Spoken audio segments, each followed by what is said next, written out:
I apologize if there's wind noise. I just wanted to share the winter wonderland that it is today, Wednesday, in the state of Maine.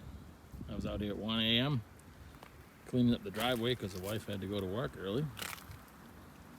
All this has to melt before I have to mow the lawn, and somehow that happens in like a month. This snowbank is about 14 feet thick. While plowing last night, these were scraping on the cab of my tractor, so weighted down with snow, they popped up a little bit more, but it is what it is.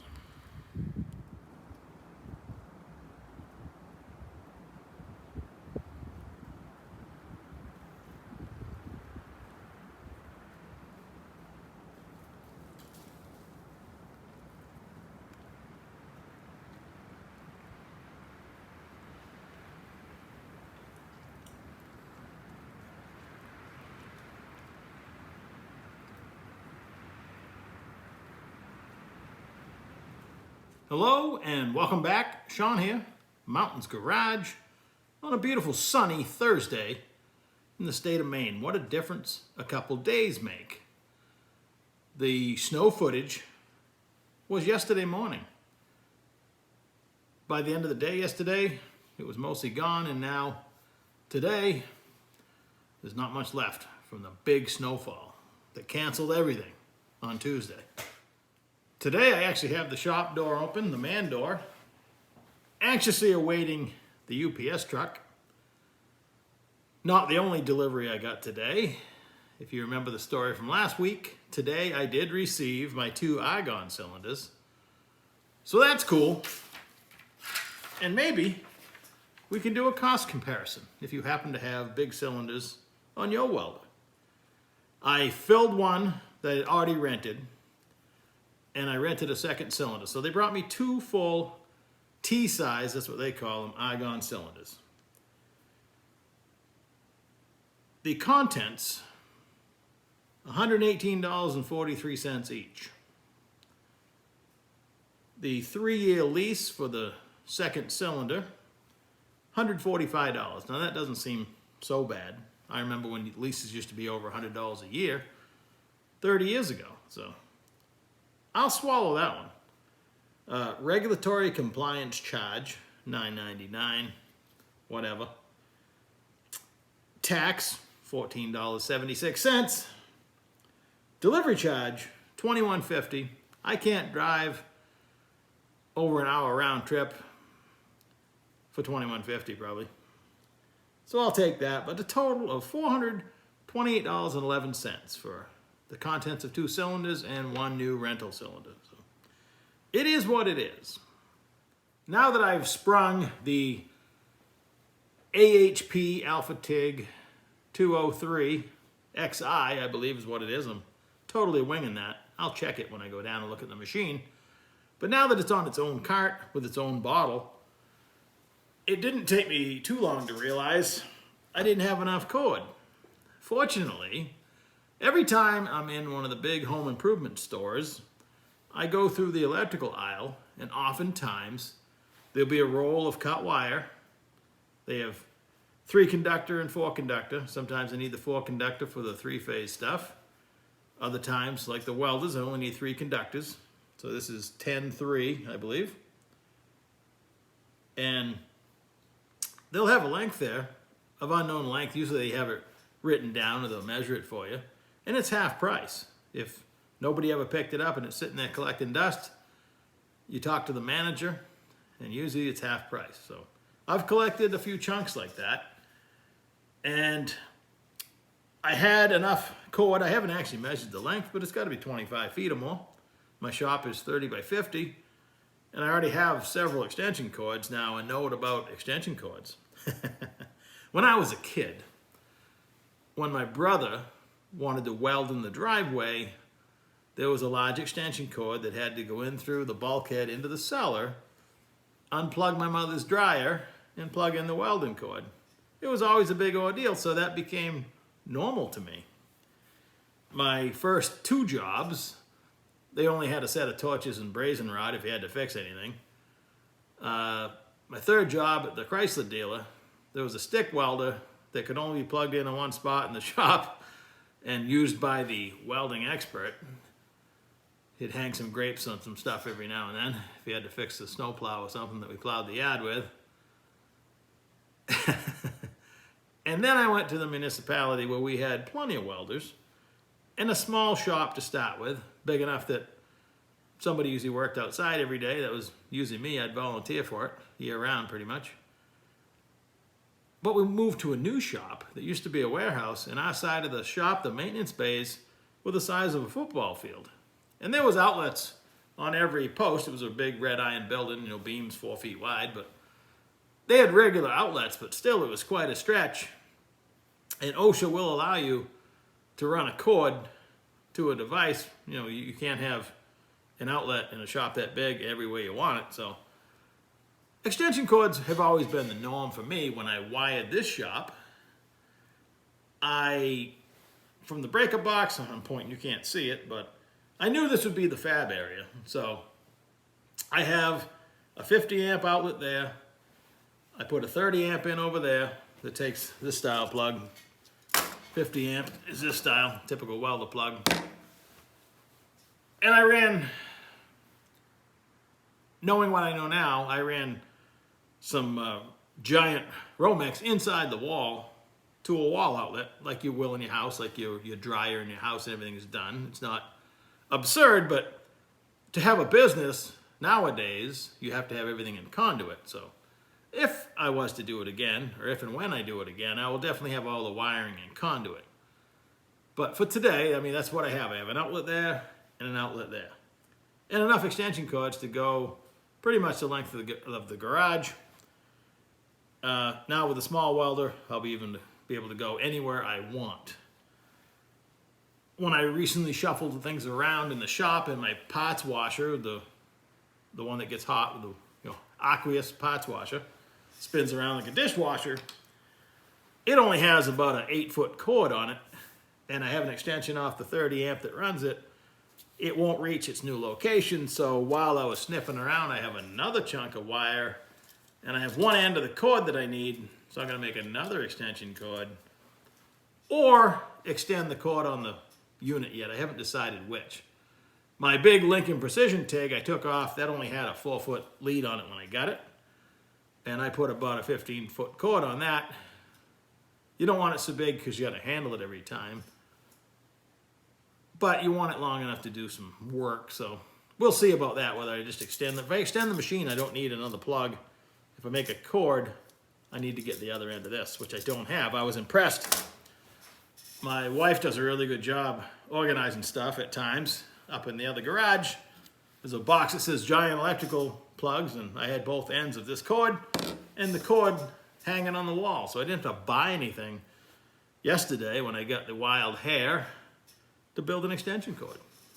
I mentioned I am anxiously awaiting the UPS truck because from McMaster Car 2 days ago, which normally it should have been here yesterday, but because of the big storm, it was delayed a day. They're bringing me gears, oil light bushings, and some shaft collars for my new bead roller. I talked to my buddy who made a nice one back in the spring. He has a little plasma table, and he actually offered to price out some material and go ahead and cut me the shape of the bead roller. He built one 36-inch depth, plus I'm going to stick the shafts out a little bit, so it'll be probably 40-inch depth for small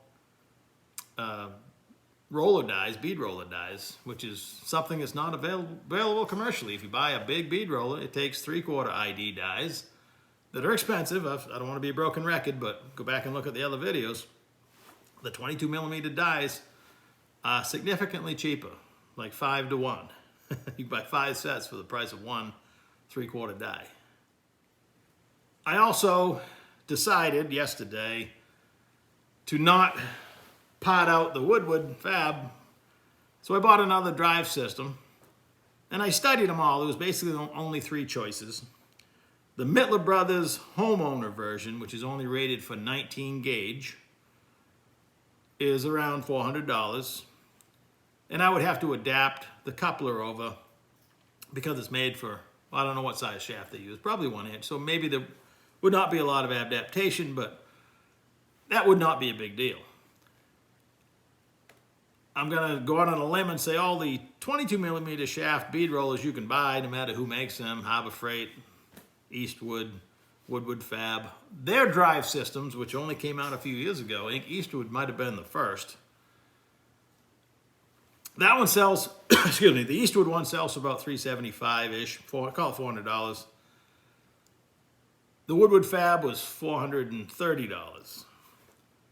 The difference being, this one, the Woodward Fab, is variable speed on the pedal, and the Eastwood has a knob, and when you, the foot switch is just an on and off switch. It's a nice thin switch, but it's just on and off. Now, when I powered my other bead rollers, that's exactly how I had it set up. The speed was on a knob, and the foot switch was on and off, and that's probably the better way to go. This one's like a TIG, running the TIG welder. You're in control of speed. I've only used it a few times. It doesn't take much to get used to it, but I went ahead and bought this one again. I like the fact that it's rated a 0.5 horsepower. And the other ones are 1/6 horsepower or less. 1/6. I can't say that today. So anyway, it'll be here tomorrow. I bought that from Summit Racing. And that's that. I'm building a new bead roller. And probably sell this one eventually, I guess. I don't know.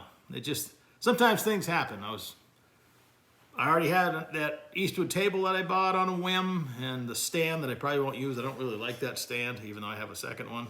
So I could sell that and make a nice stand. And I did order casters for this one and the new one. And the gears and whatnot, I had studied on McMaster-Carr, and the only gears I could find were $100 and something a piece, so I was going to buy the cheapest bead roller I could find, 22 millimeter plate style, and steal the gears off it. And it would have also come with 6 sets of dies, which I could have sold with this one. Still probably should have gone that way, but instead, if you go to Make It Custom on YouTube, his bead roller project that he did, he has more than two bead roller videos, but one he does of an old one he built a few years ago, and then he builds a brand new one. And in his description on the video, it gives you all the part numbers.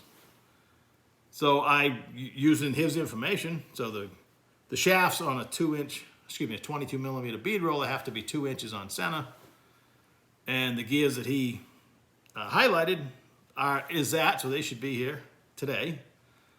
And my buddy has the material for the majority of the roller, and he has the shafts because he bought plenty of that. And I believe he even has the block material. I bought the bushings that I'll have to bore the blocks out and all that stuff. So it'll be a fun project, upcoming. Like I need another project, but at this point, I'm committed. I should have done it from the beginning, but if I'm able to sell this and get my money back, then it won't be so bad, but time will tell. I'm on a roll, so I'll keep going. I gotta give a shout out. I think the whole transaction hasn't finished yet, but a shout out to Summit Racing. On January 28th, after watching a video on YouTube about the Bellhausen shortage of 2023, I knowingly purchased the ATI Turbo 400 Bellhausen that had the register that you have to machine into the case. Same part number as the regular one that they were out of, with an A at the end of it. So it's the same part number, which it's 2000 something. You'll have to look it up. I willingly bought those and was going to modify them. I don't want to modify the case. I don't want that interlocking key feature. Maybe it'd be the greatest thing ever, but nobody else does it, and let's just say it's not mainstream. It looks like a ton of work. I was going to machine it off, and then I had the moral dilemma of you're not supposed to modify it. Well, there's certain areas you can modify it, I guess, but that would have been not such a big deal. But still, I was going to build and still am, a tool to make sure my table on my mill is completely level. I need to do that anyway. But I was going to spend a couple days messing around to use these Bellhausens. Now, the price of the Bellhausen is the same as the one without the A in the end of the part number. The traditional ones that I've used a whole bunch of. I happen to be looking this morning, and they're back in stock. What to do? So just for kicks, I called Summit Racing. The returns department explained that I made them, it wasn't a mistake, I willingly bought these, but I really want the other ones. What can I do? He says, I'm going to send you 2 call tags. There may or may not be a $25 charge, but that does not seem to happen when I saw the paperwork. And you can't beat that, and they're sending me the 2 that I want. So that is awesome. I'll let you know how it turns out if anything goes bad, but for the most part, so far, so good. Sometimes I question my thought process. For years and years, up until an hour ago, when I get a new bottle, including taking this off this morning to roll it outside, I bear hug it, lift with my knees, try not to crush my feet. I wear steel-toed boots, but I lift it every time. This afternoon, the bottles showed up. I wheel them inside, and I'm looking at the answer to my prayers. If I would ever been smart enough, there's a hole in the cap. I took a simple hook, and I picked the cylinder up. I didn't have to fight with it a bit. Smarter, not harder, that's what it's called, right? So now I have a bottle on each welder. Now I have an extra gauge, and I have some tubing I picked up, and I'm going to make myself a purge rig. I don't know if you can still see me, but I'll take the chance that you can. So I bought this black adapter hose, and then I've adapted it to the silicone hose. And my same buddy that's cutting the bead roller backbone has found a bunch of the plugs that you can put in, the pipes and stuff when you're back purging. So I will be purchasing those as well. I'm kind of excited to try it to see if it improves my stainless welding. Time will tell. So here's a funny story that if it wasn't so true and so fresh, some stories you should keep to yourself, but this is too funny not to tell. Again, I question myself sometimes. Maybe I should be supervised more. 8 years ago, maybe, my buddy closed his shop and moved down south. And he gave me that same size bottle of carbon dioxide, CO2. It is set next to my lathe the whole time, unsecured. I always wanted to put a chain around it. It's been in the way the entire time. I had no use for it. During the same period, and up to only a couple months ago, I had picked up a Dead and Bear, that's the brand from a friend of mine, Power Glide air shifter conversion. That only has like a small, maybe a 2-pound CO2 cylinder that comes empty. And for the 55 Chevy race version, Race 55, I recently bought a 5-pound cylinder. I already had the mounts saved over from another project. That bottle's empty. You see where I'm going with this? I'm probably going to pick up a spare to have because I'm going to have an air shifter probably, but definitely going to have CO2 on the wastegate to control those. Never once did I consider, and now I also have had a mother bottle for nitrous. I know the refilling process. You're weighing the bottle, freezing the bottle you're going to fill. All you need is a transfer hose. So knowing that the welding guy was coming today, I know they use CO2 for growing stuff, and I probably could have found somebody that could have used it, but here's that cylinder sitting here. I'm tired of looking at it. I'm talking to the welder guy. I said, I got an old cylinder I just want to get rid of. Will you take it? He said, it's not ours, but we can dispose of it. And off he drove with the cylinder that I gave him. Your phones know everything that's going on in your life. I take out my phone at lunchtime, go to open Amazon to look for something. The first thing I see is the transfer hose for the CO2 bottles from the mother bottle to the small bottles. No, I don't know if my cylinder was full or empty. It did hiss when I opened the valve this morning to see what was in it. It could have been perfectly full. It could have been empty. I don't know, but never once did I consider refilling my own. I could call the driver. He could bring it back. But But I really wanted it gone. I don't miss it a bit, but how funny is that? So, oh well. I mean, I don't know what it costs. Maybe you could tell me, have you had a 5-pound CO2 cylinder filled lately? I was going to spend $80 for the transfer hose. That's probably 20 fills, probably a lifetime worth of fills in the bottle. So, you know, when you're just using it for an air shifter, the thing will probably last all summer. So, I don't know how much the turbos use, or if I happen to come up with a Bruno drive that has an air cylinder for the trans brake. So it's possible I could use more CO2 than I expected, but that's why I was going to have a spare bottle. But I will be paying somebody to fill it for me. Someday when I'm reading the slip telling you I just bought a new CO2 mother bottle, which isn't out of the realm of possibility if I was actually using that much. My cylinder was useless anyway. Nobody would fill it, and I'd have to dispose of it at some point. So I'm really only complaining about the contents, but I'm just amazed at myself, who I try to think of everything. I never thought of filling my own bottles. And the answer lied right there. So that's why I share it. Again, you got to laugh at yourself. Who else? Well, everybody else is going anyway. You might as well laugh at yourself. So have a great day.